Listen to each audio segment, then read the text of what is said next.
Welcome to this week's midweek live edition of the Independent. I'm Pete Sampson, joined as always by my co-host Matt Fortuna. We will have later in the show an interview that Matt and I did with former Irish All-American Aaron Taylor, who's now with CBS, which will be carrying this week's game against Purdue, which is way more interesting than either of us would have expected before the season, and certainly after we were exiting Kyle Field about a week and a half ago, Matt. So what's as the kids say, what's the vibe check around Notre Dame football right now? It's been a week. Let me tell you, being in Chicago, my God, the NIU Love Fest, and deservedly so. I mean, we're talking right now on Wednesday. The Wednesday Chicago sometimes back cover is Thomas Hammock and NIU. Local CBS, local Fox, everyone has been up there talking about these guys. He was on Part of My Take this morning. It's been a really big deal. NIU not being too far from Chicago, but nationally, I don't know what other way to say it other than to say Notre Dame is the main character in college football right now, and that's not what you want to be. I mean, we have a marquee in our condo lobby that shows news headlines and has ESPN headlines. And Monday morning, I'm walking in and I'm waiting for the elevator, and I see to my left a thing flashing saying, "Sark says, let's not be Notre Dame." Like, Texas showed the Notre Dame final clip to its players as what not to be. There's so many examples of that throughout the country right now. I mean, SEC Shorts, I don't know if you saw that. Like, they do a weekly. Oh, yeah, I saw that. But only the SEC. In this case, they devoted a minute to Notre Dame literally having their playoff hopes die, which, if you can put your fandom aside, was actually pretty funny. But yeah, they're making fun of them down there. I mean, it's Matt Brown of Extra Points had a column this week, the 5 funniest Notre Dame losses of all time, because fortunately this program, the way Clemsoning used to be a thing, I think Notre Daming is like trending toward that under Marcus Freeman right now, when you lose 3 home games in which you're favored by 16 points or more, especially coming off a big win like last week. That doesn't even get into the Purdue preview and the Riley Leonard controversy we'll talk about later this show. But it's Wednesday and we're still unpacking what happened Saturday, which is not the place any of us thought we'd be in when talking about Notre Dame and Northern Illinois. No, well, it's interesting because on Monday Freeman says, that essentially the players and everyone got swept up in all the good vibes of Texas A&M, which we were still talking about the Wednesday after the game, and it really bit them on Saturday, which I agree with. But when you say that's your job as a head coach. Right. Your job is to have your finger on the pulse of your team and give them what they need. We spent probably 5 minutes last week complimenting Freeman for his pregame demeanor and energy, because that's what the team needed, because he knew what the team needed. How you could be so just lost a week later on what your team needed is not encouraging at all if you're Notre Dame. And every radio show that I've done this week, I wasn't expecting to do any other radio shows this week because it's after Northern Illinois, but before Purdue. But I did one in Columbus just today, and you get the hot seat question almost immediately, and just the speed and velocity, where we have arrived at this place where Marcus Freeman's future is just a casual college football national topic is kind of mind blowing. And even though I know the question's coming, I'm still not sure how to answer it because I just didn't expect Notre Dame to be in this spot. And on the topic of bad losses, my mailbag today, somebody said, was that the worst loss in Notre Dame history? And I'm like, well, no. But in my time on the beat, I would say it's in the top 5. It's 24 years of bad losses. That was one of the top 5 worst losses in terms of how damaging it was for Notre Dame. And frankly, it's probably 2 or 3 on that list. It's got to be up there, and not to excuse Marshall, but that was his first home game. I didn't include that one. I was initially going to do a top 10, and Marshall maybe would have made the top 10, but it's what's a bad loss? You're probably a huge favorite. There were stakes on the line that maybe wrecked your season. Maybe it called into question the coaching staff. Maybe it was a very dark comedy. There have been games like that, but this one with the sort of vibes and like energy around Notre Dame football, just the monetary investment around Notre Dame football, and to have that all thrown out the window, and that's probably too dramatic because, like, look, they could still finish 10-2, but it's sort of hard to see them getting there when you have 0 touchdown passes through 2 games.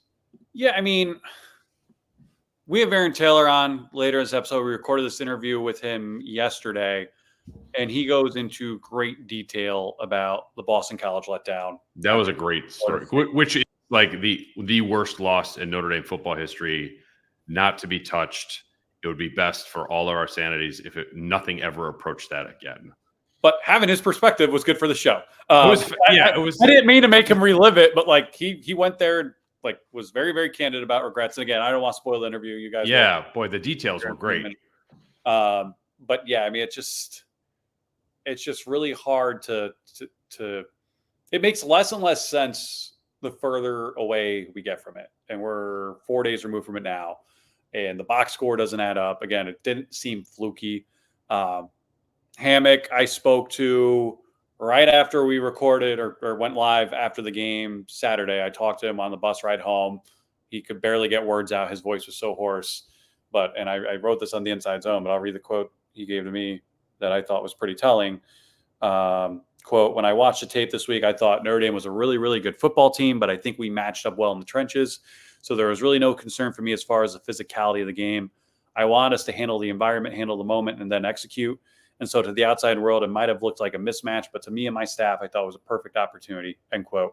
And his Twitter feed has been amazing because it's just like, I'm on with Jim Rome. I'm on with Part of My Take. I'm on with ESPN. And he actually, I think he went on with CBS and Aaron Taylor right after Aaron got done with us yesterday as well. Good for him. I've known the guy since he got hired. To see him, get this moment in the sun, I think is pretty cool. But, there was quotes. Actually, this one was from Ethan Hampton, their quarterback, to ESPN over the weekend. Quote, the more we watch film, the more we realize this is a beatable team. I'll take our O-line over anyone in the country, end quote. I mean, it's borderline emasculating to hear a MAC team say that about you if you're Notre Dame. And, watch the film. They're right. I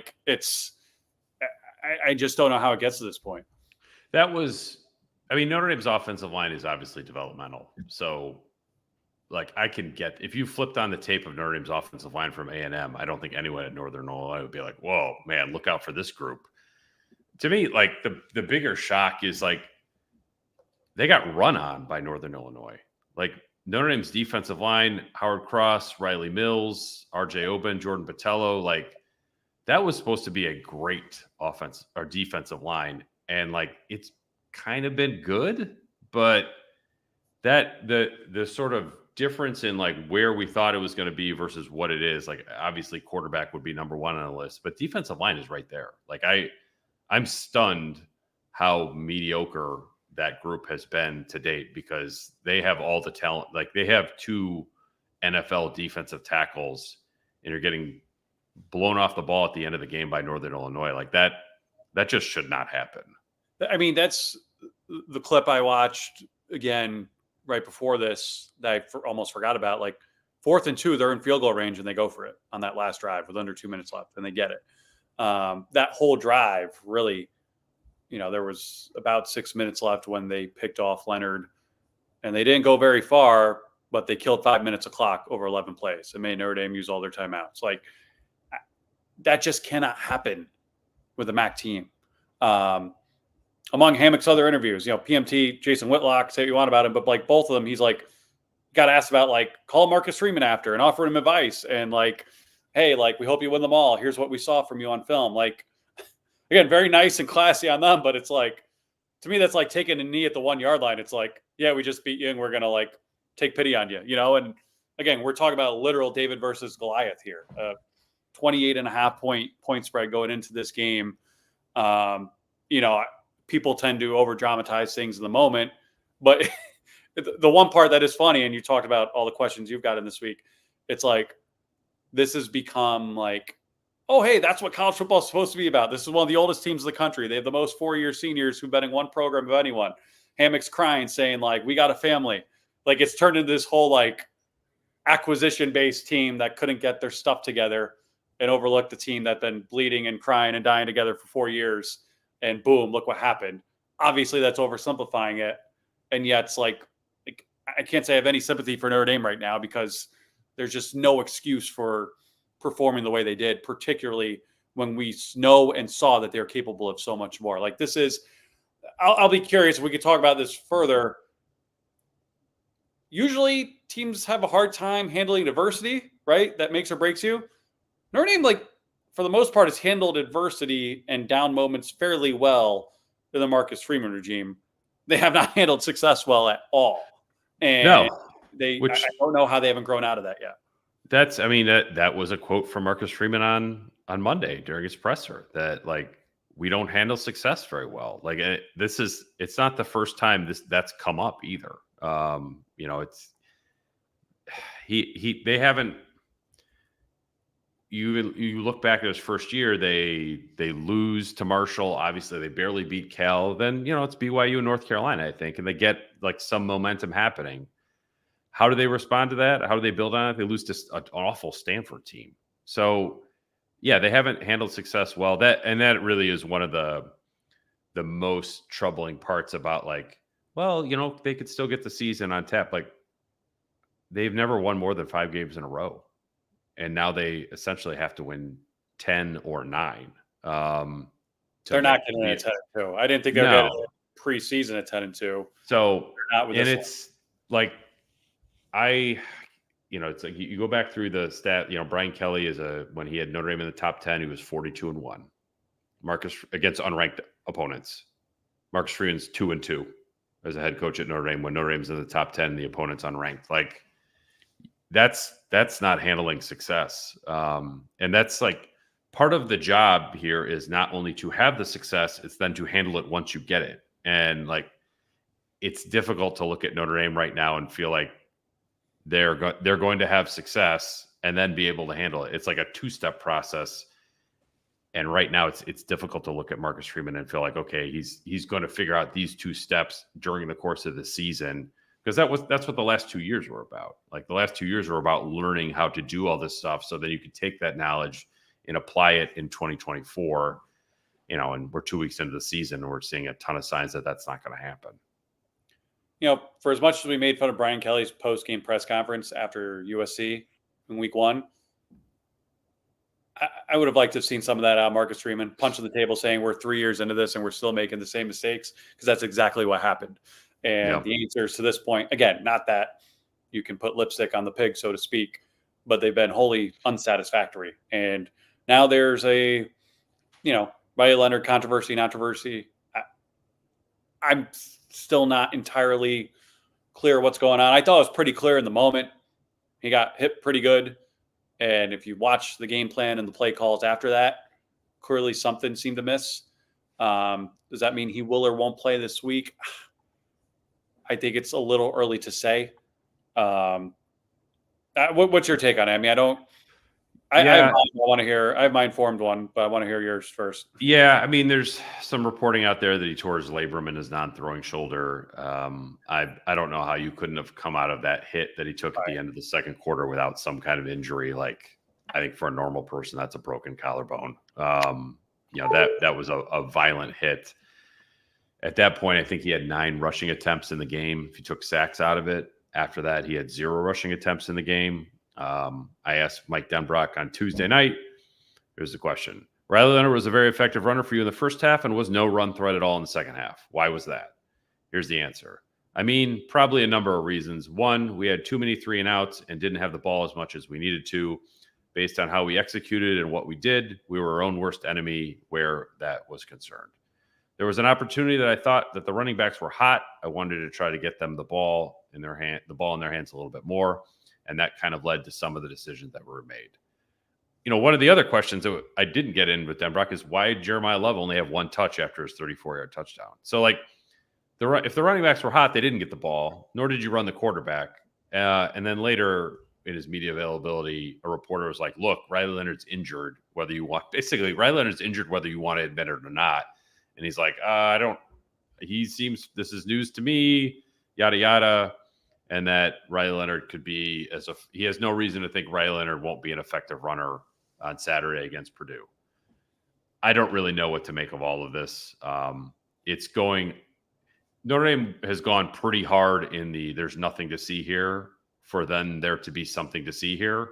And yet, I think we both know there's at least something to see here. There's something. I mean, look, I don't want to pick apart others' reportings. It's a fruitless exercise, and 9 times out of 10, we don't know where people are getting their information from. I saw the initial report of Leonard having the shoulder injury. I reached out to someone at Notre Dame. The response I got was essentially, they're trying to take some heat off him right now. Put 2 and 2 together. Look where that report originated. It was from an NIL-based reporter. Right. We all know about the NIL game and agents now that Notre Dame and every big school in the country has to deal with right now. So I do think something's there. I don't know how serious is it serious enough to keep him out of the game. But I'm with, like, he's a dual threat quarterback. If you can't run him at his best, what purpose does he serve running that offense? Yeah. So again, we'll see. All that being said, I'd be surprised if he didn't at least start on Saturday. I will say, and this is like contradicting everything we've been taught in journalism school and media training.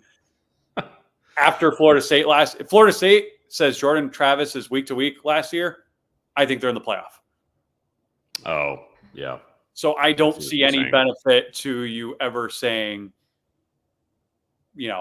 what's actually happening. What's actually happening. I think Florida State got absolutely screwed by I wouldn't even say honesty, because they did what anyone would have done, but it was like, all right, he's out. They're not going to be good without him. Let's put Alabama in. So I do get it. That being said, like, it feels a little awkward right now. And I think, again, Notre Dame's not the only program dealing with this, so to speak. Like, when you've got players you're paying and they've got people in their corners with maybe other interests, much like the pros, you're going to get a lot of different information out there. That being said, I haven't heard anything from Notre Dame's side, on background that would indicate, like, this guy's really messed up right now. We're in trouble. Like, so I would expect him to play. It's Wednesday. The game's Saturday. A lot can change between now and then. But something's up. I don't think it's serious. Yeah, I mean, look, he played the rest of the game. Right. If it was that bad and they left him in, I mean, that's malpractice. And again, I don't think they would do that. Right.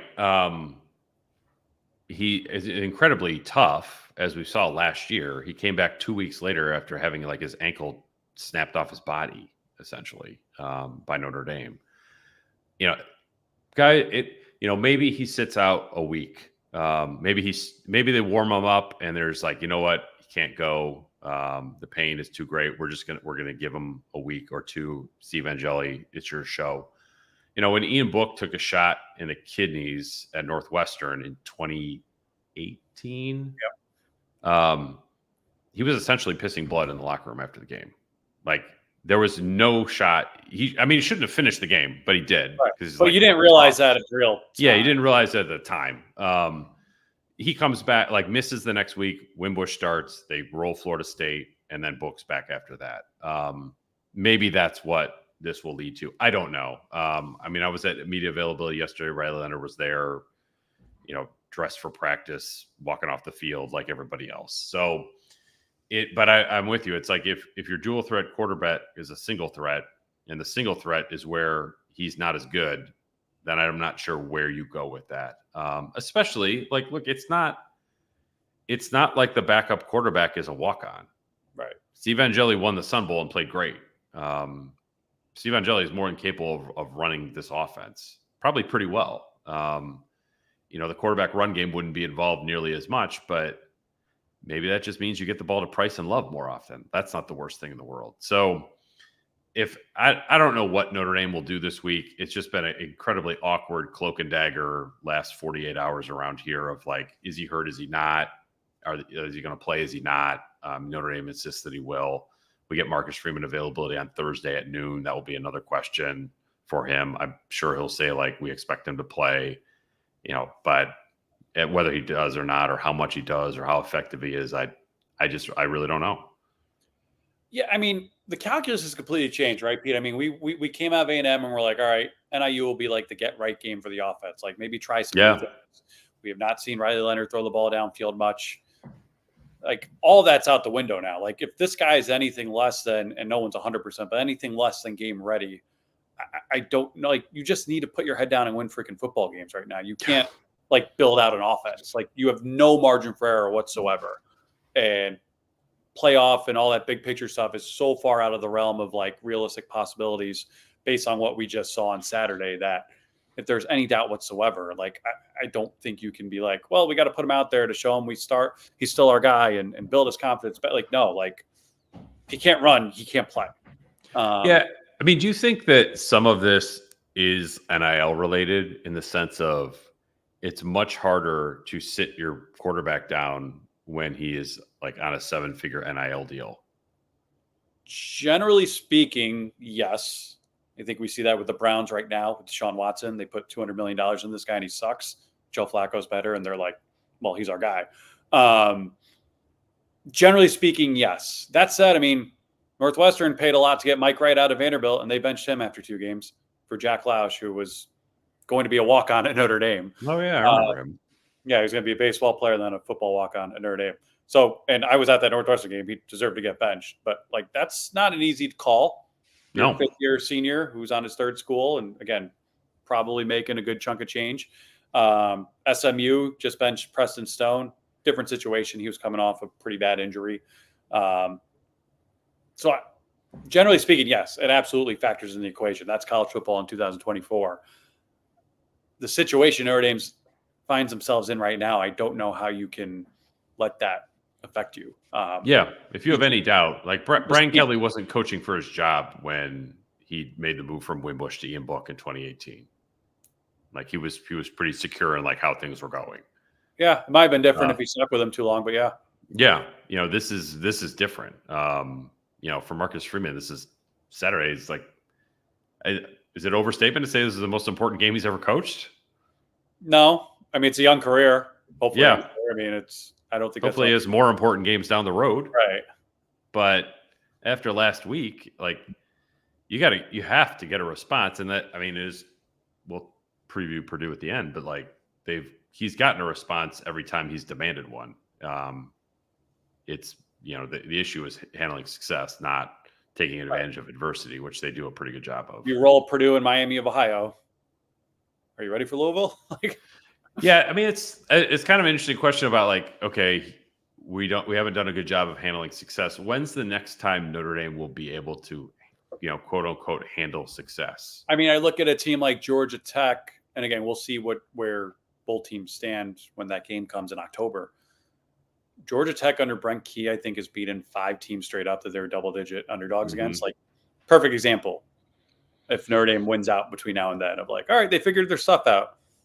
Here comes this team that's going to run it down your throat. I don't know. I wonder how many games they would have to win before we would say like Notre Dame's figured their stuff out. I mean, I remember coming out of the post-game press conferences in Vegas when they beat BYU. Mm-hmm. And Mayer, all these guys, like we finally we're in the right direction. It was a rough start, not how we want to start. New coach, etc. We're there now, and I felt fairly confident in them when they said that based on the way they were playing. And then they go and lay an egg to Stanford, and it's like, nope, here we go again. Yeah, I wonder if because of Northern Illinois, like that was 2 games, or no, 3 games they had won. We're like, oh, they figured it out.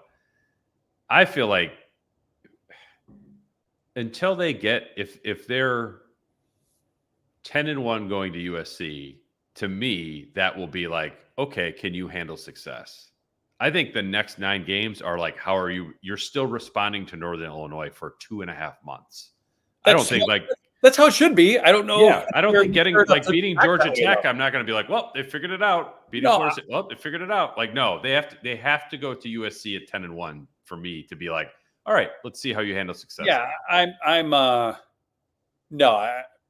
there's nothing they can do between now and USC that would make me think like, all right, everything's gravy. Not to say they can't impress me, not to say they can't win all the remaining games.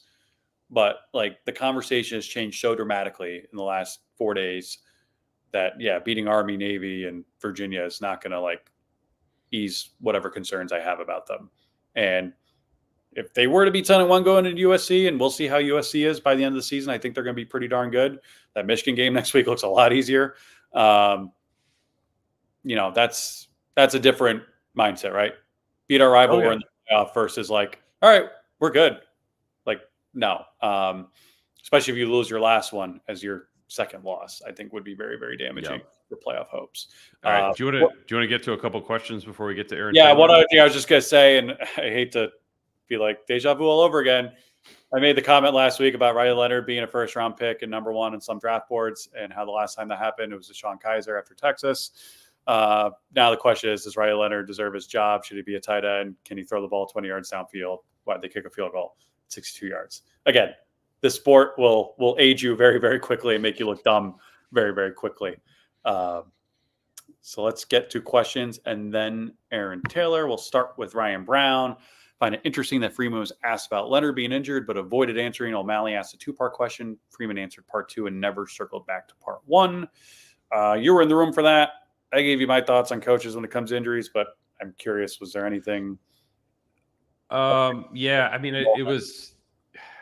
There's nothing but word salads in moments like this. Like, there's no explanation that's good enough for what happened. I think that Freeman was gray enough that if there's something going on with Leonard, he can say like, well, I didn't say that he was 100% healthy. Leonard's not on the injury report that Notre Dame put out.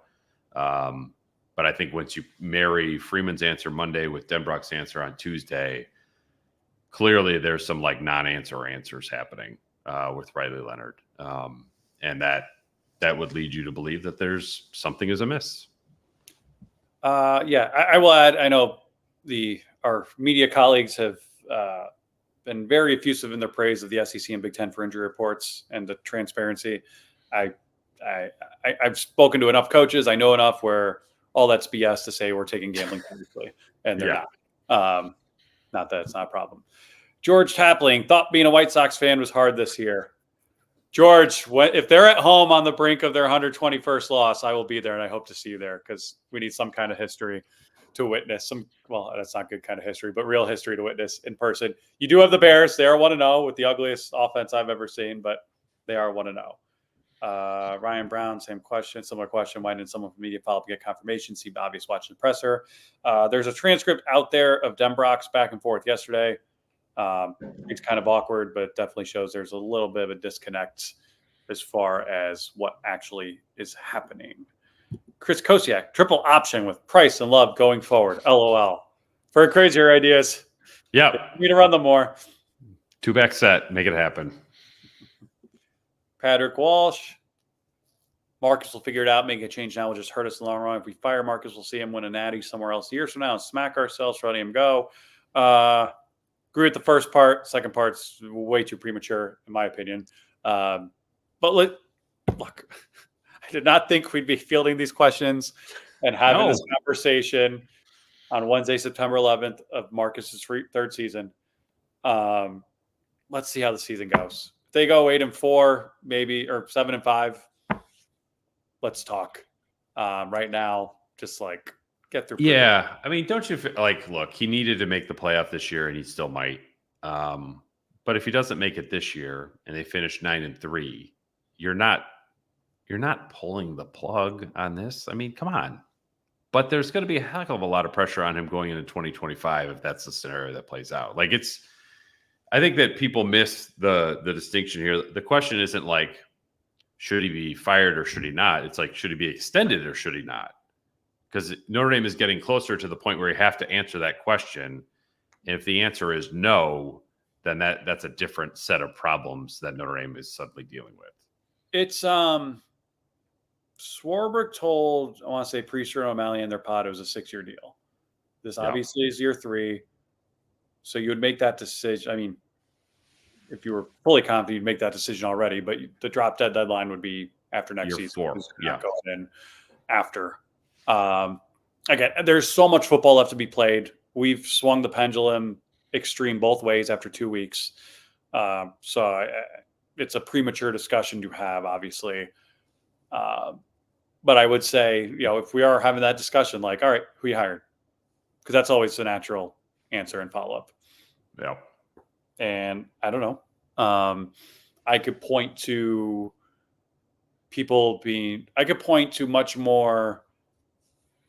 many more guys in recent history succeeding after they had support through down times than I can premature firings that worked out. Sweeney, Dabo comes to mind. I mean, I think he was 6-7 in his third year. He was a first-time head coach. Harbaugh comes to mind. Kirby Smart, I know. Yeah, I mean, Kirby Smart, I know he almost won a title in year 2, but like, how many times did we ask the question, will Georgia finally get over the hump? Again, not that his job is ever in jeopardy, but like, if you have a plan and you tweak that plan enough along the way and stick with it, good things will usually happen. We'll see how the season goes. I agree. Like, this is a premature discussion. I don't agree that, like, all right, someone's going to hire him tomorrow and win a national title. In fact, when you mentioned Columbus radio, like, how many times did we say, well, if Ryan Day doesn't beat Michigan this year, they're going to call Marcus Freeman. Like, now it's like, hey, Ohio State fans want to know if Freeman could keep his job in Notre Dame. What about like you, Raymond Harden? Freeman ain't it. All right. Yeah, I was just going to say, like, Texas, Steve Sarkisian, 5-7, 8-5. And then, if I'm not mistaken, they lost Red River at the beginning of year 3, right? Last year, yeah. Yeah. They just beat Alabama, so like he did have that. Like, he won a big SEC conference road game. And Alabama, same thing. Yeah, exactly. But I'm just saying, like, to know how this season is going to feel on Thanksgiving weekend today is impossible. Yes. Just look at how you feel today and how you felt last week. Like, you got 10 more. How do you feel about this moments? Like, that's why this podcast exists, people. So we can help you process your feelings, because you're going to have a lot of them between now and Thanksgiving weekend. Some of them might be great. Some of them not so much, but that's college football. Patrick following up with Raymond, just like I did. Who would you prefer? I'm with you. Robert following up with Pete. Hey, fellas, love the show. Love you right back. Raymond adds, someone that does lose to Stanford, Marshall, and NIU in 3 years. I got no rebuttal to that. He also says this team has grown in talent, just stuck in 2006 in philosophy.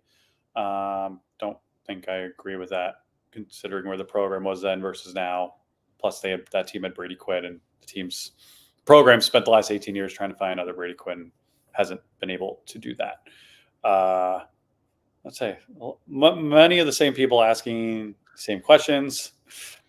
People don't want to hear a whole lot of nuance.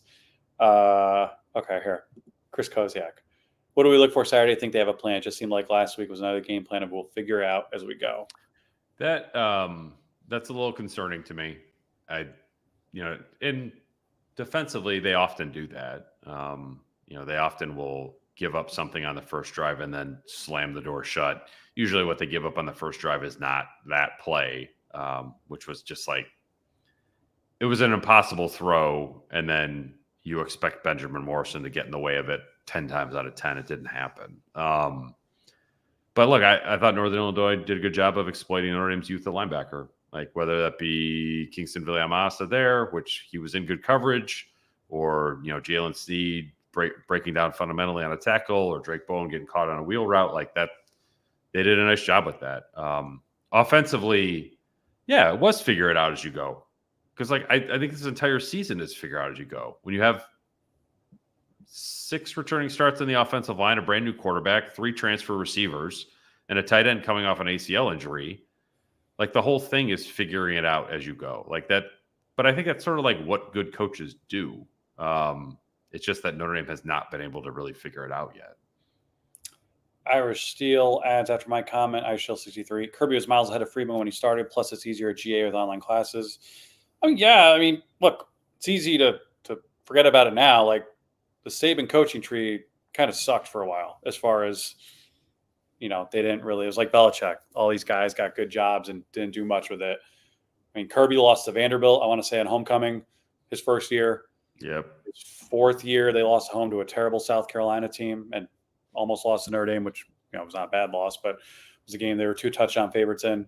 It wasn't as easy as it seems right now. You knew once he figured it out, they'd be unstoppable, and they are. But I think that's a bit of revisionist history.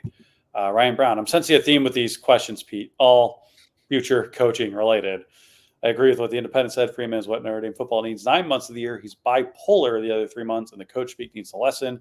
Comes off as lazy after bad losses. Yeah, I'm not sure lazy is a term I'd use, but yeah, it's no, I wouldn't either. It's unsatisfying. Yeah, it's Notre Dame just needs more from him on game day than what they've gotten over the certainly last week. Ryan Brown, I'll send you my Venmo after, or we'll start a GoFundMe. Yeah, thanks, Ryan. The podcast is free. We try to. I wonder if there's a online counseling service called BetterHelp. I wonder if they could be one of our sponsors. I will say, I believe I was afraid everyone would boycott us out of frustration and not personality after NIU. I believe that was our most listened to and streamed ever, even more than A&M. So, but the shock value of that one, I think, is what drew everyone to us. If they do that every week, no one's going to care anymore. And I can't say I blame you. We are not Marshall. Why does everyone mention Kirby Smart have a similar path his first 2 years at UJ to MF? He went to national title game year 2 and then proceeded to win 10-plus games except 2020. I haven't heard anyone say that other than me just now. Although, look, I'll tell you one comparison I heard about I remember hearing about Kirby when they lost to Alabama in the championship and they took a few years to get back there. Charlie Weiss. They should have beat the best team ever in his 7th game. And they didn't. And he got a huge extension and never really materialized out of it. So this is the bargain you make with the first-time head coach. It sucks that they're not past that point in game 2 of year 3 where they're losing to NIU. But again, anyone have any questions not related to football coaching? Clark Lee, we trust. Well, hey. Friend of the show. Friend of the show. And I got a text from someone there saying, hey, Clark went into NIU and beat them 2 years ago. Clark's the only undefeated among, let's see, Freeman, Kelly, Tommy Reese in Cleveland. Clark at Little Vandy's having himself a time, at least 2 weeks in. I think on that note, we'll welcome in Aaron Taylor. You're going to enjoy this interview. It was very, very insightful. Aaron's a longtime friend of the show, fellow Baldy. I was wearing a hat before we brought him on, and I realized I can't do that because that would take away from the spirit of the thing. So I will add in Aaron right here. We'll come back and recap that and preview Purdue. Pleased to welcome into the Independent, former Notre Dame All-American offensive lineman, now with CBS, Aaron Taylor. Aaron, thanks for joining the show. And I guess Matt and I have been trying to answer this question pretty much for the last week. What the heck happened on Saturday? Well, first, before we get started, I just want to say how nice it is to be together with Mo, Larry, and Curly, to have all 3 of us together on this podcast. And it seemed like Three Stooges at the time. What a segue there. I wouldn't expect wow. That's why you're national, Aaron. Oh, my God. That was rough. It was really rough. And to me, it looked pretty clear right away that we came out flat, being Notre Dame on both sides of the ball.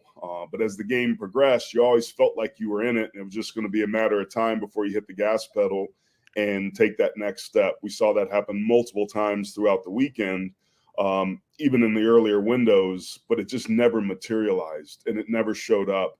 And it was the classic case. What coaches always talk about is we would love it if everybody made their mistake on the same play at the same time to get it out of the way. And there was even some times I remember back when Coach Holtz was doing it where practice didn't start well. We'd roll back and start it over, but he'd be like, there'd be a play where we all just got to do whatever we wanted. Just get it out of your system. There's a way to kind of break the tension to get things going back. And the human nature of being patted on the back, of having this big goal to achieve and to attain and to climb the mountain and to get it with that impressive win on the road against a talented Texas A&M team eventually proved to be too much. And it's not to be underestimated just how hard it is to bounce back, but it is possible. That is the expectation, and that is Marcus Freeman's job to do it. to set that for the entire program, and that didn't happen, and that's unfortunate. Aaron, I mean, you played in a lot of big games in your pro and college career, and we've seen Notre Dame get up for all their big games. Like, that has never been a problem under Marcus Freeman. Why do you think this keeps happening? Because, again, once, all right, it was his first home game ever, twice, 3 times, right after winning the way they did last week. Everyone's sounding the alarm bells here. What do you attribute this to? Yeah, I don't know. It's hard to say, Matt. It was interesting, like, after the game, somebody tweeted out, BK couldn't win the big one and Marcus Freeman can't win the small one. It's like the 3 little bears, we want the one that's just right. Honestly, I think it's part of the process that is the evolution of Marcus Freeman as a head coach. He's learning on the job, and he's learning quickly, but these things, when you look at it and zoom out, are to be expected. Experience is something you get when you don't get what you want, and he's getting that experience. But typically, these are the things that you learn at the interim levels and the interim steps before you get a high-profile marquee job. So it's hard to say. As you guys remember, 1993, we had the big game, the first game of the century. Now we've got them every week. Beat #1 Florida State with Charlie Ward and Warwick Dunn and Derek Brooks, and game day's first day on campus.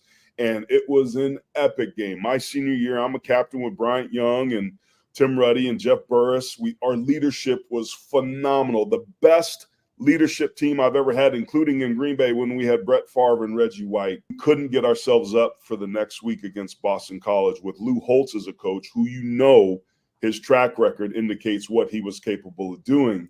So I've had 30 years to think about that. And when I look back, there were little tiny things that were different that week leading into Boston College that we didn't do for Florida State. Joe Moore, as old school and blue collar as he was, didn't watch the film afterwards with us. He let us watch it on our own as a group so that we could enjoy it. So we didn't make little refinements. We didn't make little tweaks. We didn't walk into the meeting room with our culos like this, worried about the mistakes that we would make. So there was a little bit of a letdown there. We all got together and I think left practice early one night to go light the #1 up on the Grace Tower, the pats on the back.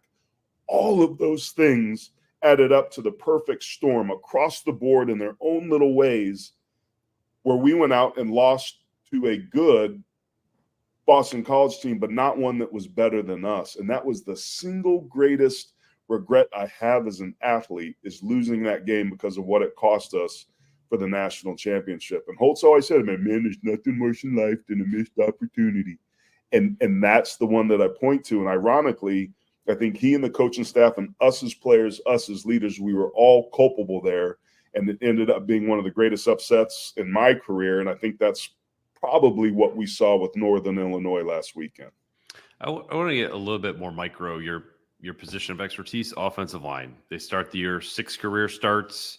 I thought handled themselves pretty well at Texas A&M. Like, they didn't necessarily win the matchup, but they didn't lose it decisively. What have you seen from that group through 2 weeks that you maybe like? What are the biggest jumps you feel like the group still needs to make? Well, being consistent, and that's something that the entire team needs to make, and that's part and parcel really of the O-line room, but also the team in that position in general. When we're looking at tape, when we're evaluating offensive lines across the country, we don't have our honor roll come out until after week 6 because it takes that long for units to start to gel, to understand how long you need to hang backside on the 3 technique before you can slide up to the backer, to understand how you're going to pass off stunts and that you can cheat it a little bit if he's a little bit wider than you would if he were tighter. All those little nuances and intricacies that happen to my right with my center and to my left with my tackle and across the board, all 5, take time to settle in. Like, Knapp, man, this dude's a freshman out there at the left tackle position. There's 0 chance, boys, I could have started as a true freshman at Notre Dame. 0. And I know that because as a true sophomore, when I started against that Indiana game, I had no idea half the time if it was run or pass. That shit was moving so fast for me, man. It was like, oh my God. And then Gene McGuire would be like, block 53. I'm like, okay, thanks. So it's not to be underestimated that it takes time for these things to gel. And I think sometimes fans have unrealistic expectations of, hey, we're just going to go get 5 new linemen in Boulder, Colorado, and it's going to work out. I was like, let me know where that story is, Prime. I'd love to go get 5 linemen. Are you kidding me? So what I've seen, Pete, in terms of an evolution is this unit's got grit, man, that they love each other. They trust each other. They play together. It matters to them. And that's where it's got to start. Now, it takes more than that. You're going to need technique. You're going to need experience. You're going to need to be able to be at your best when your best is needed, and they're not there yet. But they have all the ingredients on the table to move forward from here. And if sports has taught us anything, y'all, it's that life isn't about what happened to you. It's about what you do about what happens to you. So Notre Dame let one get away to a very talented Northern Illinois team that they were favored by 2 touchdowns over. That's over. What you do from here is going to determine not only the course of what happens in 2024, but maybe what happens for Marcus Freeman overall. Taking a step back, looking at the big picture, they win at A&M the way they kind of had to win, and we all assume they'll unleash the offense a little bit more in week 2. Now, I don't want to say it's a pattern, but it's all we have to go off. They have 27 points on this, 37 points on the season. They've not thrown a touchdown pass. It's been a slog against competition, great and small. What do you think is the answer to get this offense just moving the ball in the right direction this week against Purdue? Run the ball. I mean, always go back to the run game for me. It's the easiest thing for us to do. It puts us in an aggressive standpoint and position. I'm talking about the offensive line unit. And it's easier to be good there than it is to have to pass block with all the different exotic movements. I spent a day in West Lafayette during fall camp. In fact, it was the day after I left South Bend. So I got a chance to see both rosters side by side. Notre Dame better buckle its jump. Ryan Walters has put together a team that is way better in 2024 than they were a season ago, particularly on the offensive side with their wide receiver size. So that's something to keep an eye on in a pretty good, fair fight, if you ask me. Running the football with the elite looking backs that it looks like we have, seeing a little bit more of Riley Leonard's legs. That pass game is neutered right now. We've had some injuries at the wide receiver position, and don't underestimate the challenge that Mike Dimbrock has, because he's got to help out in protection. He wants to shift, trade, motion, move people around, create advantages, create leverage, but he's got to work to keep the quarterback upright and help some young tackles. And there's a lot of moving pieces that I don't think people fully appreciate just what has to go in to make something operate. But at the end of the day, you've got to find a way to do it. And my money, and maybe that's why I'm on this side of the camera, not on the sidelines, is to lean on the run game. At least go down being physical and swinging, and then create some run, play action shots over the top with some of the young wide receiver talent that they're excited about. So the fact that we're one of 7 teams, I believe, that haven't thrown a touchdown this year, and you look at the Air Forces and some of the other names that are on, it's like, that's not what Mike Dimbrock and Riley Leonard were brought here to do. But we may have to lean on the run to set up the pass because of the inexperience that we have up front on the offensive line till we can get to week 4, 5, 6, 7, where they start to gel and have some experience. So I'm interested. Riley Leonard's, I think, the best part of his game are his legs. And that's fine. He's more developing as a passer. First half, 10 rushing attempts. Then he gets the awkward sack, he's thrown to the ground on his left shoulder. 0 rushing attempts the rest of the game. If you look at Notre Dame's offense, if Leonard can't be a run threat, does that give Notre Dame the best chance to win? Repeat that question. If he can't be a run, if he can't be a run threat, does Riley Leonard give Notre Dame the best chance to win as choosing your quarterback? Ooh, man, not the way he threw the ball on Saturday. And that's the challenge, right? Is I don't think things have worked out quite yet the way that they were expecting and hoping. We all saw Riley Leonard at his best last year, ironically, in the Notre Dame game where he got hurt. But injury history is a thing. Utah certainly understands that, how hard it's been able to keep their quarterback healthy. I was a guy, unfortunately, that was always hurt. I was tough. I just wasn't durable. Now, drinking 5 nights a week might have had something to do with that, but that's another story for another time. But until you can prove that you can sustain yourself, Riley Leonard took 25 snaps in the spring of 7-on-7. That was it. So he really, literally is started over again, coming off of an injury in a new system in fall camp. So I'm not entirely surprised by some of the struggles that we've seen him have. I think what happens is when we see plug and plays work automatically, we assume that can just happen. But there's some circumstances behind the scenes that indicate why that's the case. Dylan Gabriel at Oregon isn't working out immediately like we thought it would when it did with Bo Nix. Why is that? Same system, same coordinator, same everything. Well, there's some different pieces of the puzzle around him that aren't looking quite like they were with Bo Nix, most notably the offensive line, and the offense is sputtering and struggling to beat a pretty good, talented Boise State team. So I think we want to be quick to point fingers and easy fixes and make assumptions, but there's 100+ men in that room and 20+ coaches that are going through everything they can to try to figure out what it is they can do to fix, what they can do to improve their weaknesses, to demonstrate their strengths and make it all fit together. And sometimes that's not easy, but that's football, boys. And that's what Marcus and these boys are going to have to figure out a way to do. And if it were me, I don't know if they're going to go undefeated down the stretch, but we're going to be having a different conversation. If they're the team I think they are, if they've got this the way that I believe they do, what I've seen them, what I've heard them say, then I think this Notre Dame team finds a way to get up off the mat and go take care of business and do what's important now, and that's win.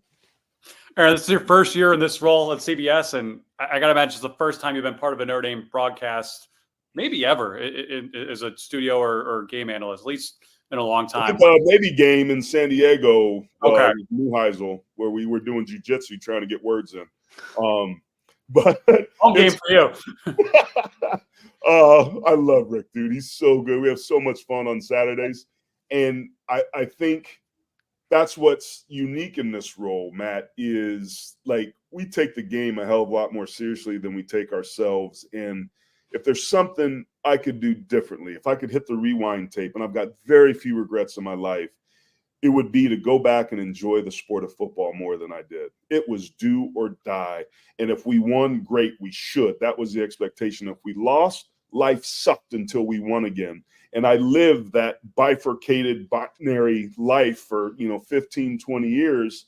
And when you win Super Bowls, it's great, but there were a lot of moments along the way that I didn't enjoy, didn't allow myself to enjoy, that I wish I could take back. So I'm 51 now and still on scholarship, and I'm really working hard to have a different relationship with the sport now.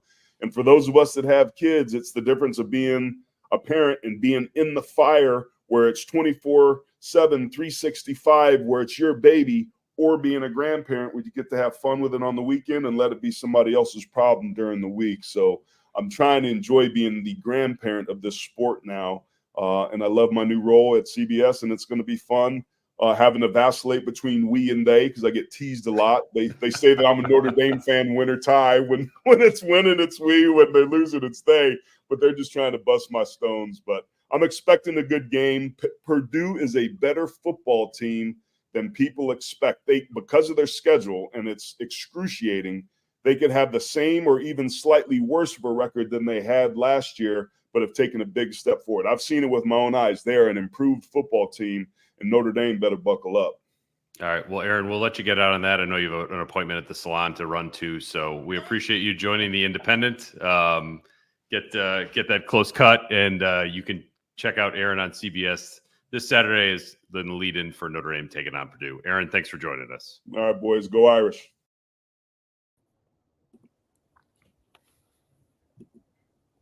That was Aaron Taylor. Yeah, hopefully made it to the salon in time. He looked the same on TV after it, I got to say. But great conversation with Aaron. He's awesome. Just saw a comment in here. Want to add Ryan Brown. Met Taylor at the 2022 Blue Gold game. Starstruck. I froze up and introduced him to my son as Chris Orich. He corrected me. Awesome guy, idiot ND fan. That's like confusing me and Pete. Oh, man. I was at that game with my wife, and at the time, 3-year-old daughter saw him. He got on his knees and gave my kid a fist bump. And my wife is a Packers fan. She doesn't follow that closely, so that was really cool. But he's awesome. Look forward to hearing him on the pregame and halftime show Saturday I thought he had great insight there. And another new announced team. I know this was the Sun Bowl crew for Notre Dame last year, but I did look back. Dan Hicks' first game, at least this time around, loss to Northern Illinois. Jack Collinsworth's first game was lost to Marshall. Tom Hammond's first game was a tie to Michigan. So there's something about the NBC jiu-jitsu, I guess. I was just going to say, what was your first game on the Notre Dame beat? Because I'm pretty sure I know what it is. 2011, yes. Okay, all right. Yeah, and I think our colleague Brian Hamilton's first one was Georgia Tech in 2007. So, yeah, maybe there's like it's a new thing for everybody. It's like nobody's used to their surroundings. But, I mean, it's interesting that, I mean, you mentioned Purdue, like, they beat Indiana State 49-0. I was not real familiar with Purdue's schedule until I just pulled it up. It's a meat grinder. I got Notre Dame, not in order. Nebraska, Wisconsin, Illinois maybe is a little bit better. They got Oregon, Ohio State, Penn State, and then Michigan State, IU at the end. Like Purdue might be decent this year, but they could have a bad record. They were picked last in every unofficial preseason Big Ten poll, which is the first team ever predicted to finish 18th. 18th, right? And I know that didn't go over well with everyone there, but it was also like, hey, we get it. Like year 2 of new staff, we won 4 games last year, tough schedule. I like Ryan Walters a lot. I think he did a phenomenal job as Illinois' defense coordinator. I think if there was justice in the hiring process and college football is about just winning games, he'd be the head coach at Colorado right now. It is not. Does not work that way. Therefore, he is not. But Purdue's not a bad consolation prize. My concern with him long term, and I've written about this, history is not on his side. If you go through at least my lifetime and probably your lifetime, the number of first-time head coaches in the Big Ten who were not internal promotions, so no Bielema, Day, Fitzgerald, since 1990, Pete, how many do you think have been successful? Whose first head coaching jobs were in the Big Ten? Whoa. I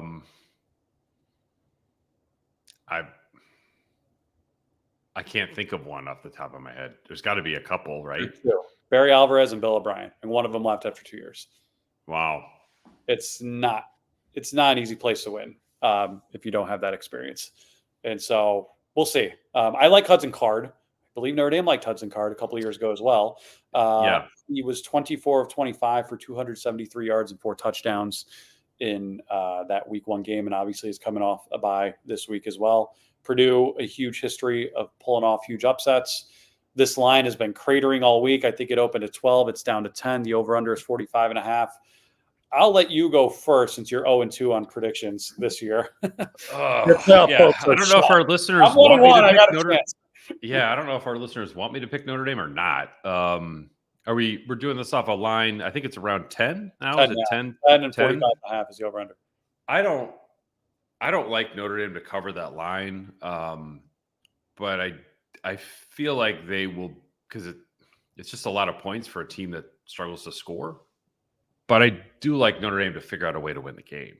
Marcus Freeman has not handled success well, but they have not wasted failures in terms of like spinning them forward. So I'll go Notre Dame 24-16 in kind of a weird game. But I think this might be a weird season for a while. So Notre Dame doesn't cover, but they win outright 24-16. I went first each of the last 2 times, and you made a visceral reaction both times. I said my pick because you had something similar. At least last week you did. I had 24-17. I did not discuss this with you before. Notre Dame. I did not discuss this with you beforehand. I think they win. I think they don't cover. I think it goes under just because I have a hard time seeing a whole lot of points being scored. I don't think it's that close. I think it's probably more of like a 24-10 game for a while, and I think Notre Dame, at least defensively, just makes life very, very hard for Purdue, and they're going to do just enough on offense to get some breathing room. And I think that's going to be a theme throughout much of the season, but I've got the Irish 24-17. I do think like one thing that Northern Illinois did that was to Notre Dame's disadvantage is like they forced Notre Dame to play a lot of 3 linebacker sets. I believe Notre Dame could just play nickel, which is just a better place for Notre Dame to be. I think Notre Dame is much harder to deal with when you're a pass first team. So that I think should suit Notre Dame pretty well, but it's going on the road against a weird team there's some rivalry sparks or embers there. But yeah, I still just, as much as I couldn't imagine Notre Dame losing to Northern Illinois, I can't imagine Notre Dame being 1-2 either. I can't, but I mean, nothing would surprise me at this point, just based on the body of work to date. I just think Notre Dame's a better team. I think they will find a way to get it done. They've same way they have not handled success well. They have bounced back, most notably last year, the USC win. I thought was very, very impressive start to finish after Louisville a week before. So I'll go Notre Dame. I don't know, that karma might not be on their side. It's the revenge of the drum game in 21 when that became a controversy. And then Purdue finally righted the greatest wrong ever. According to the Purdue Exponent, the student newspaper, there was a kicking competition among students that was supposed to result in a 2-year car lease. And a guy made it and then was told he kicked after the buzzer. He got public support on his side, the way these things usually work, and he's going to accept a $5,000 payment from the Bob Rohrman Auto Group. So karma might be swinging back in Purdue's favor. It certainly wasn't in Notre Dame's favor with the drum.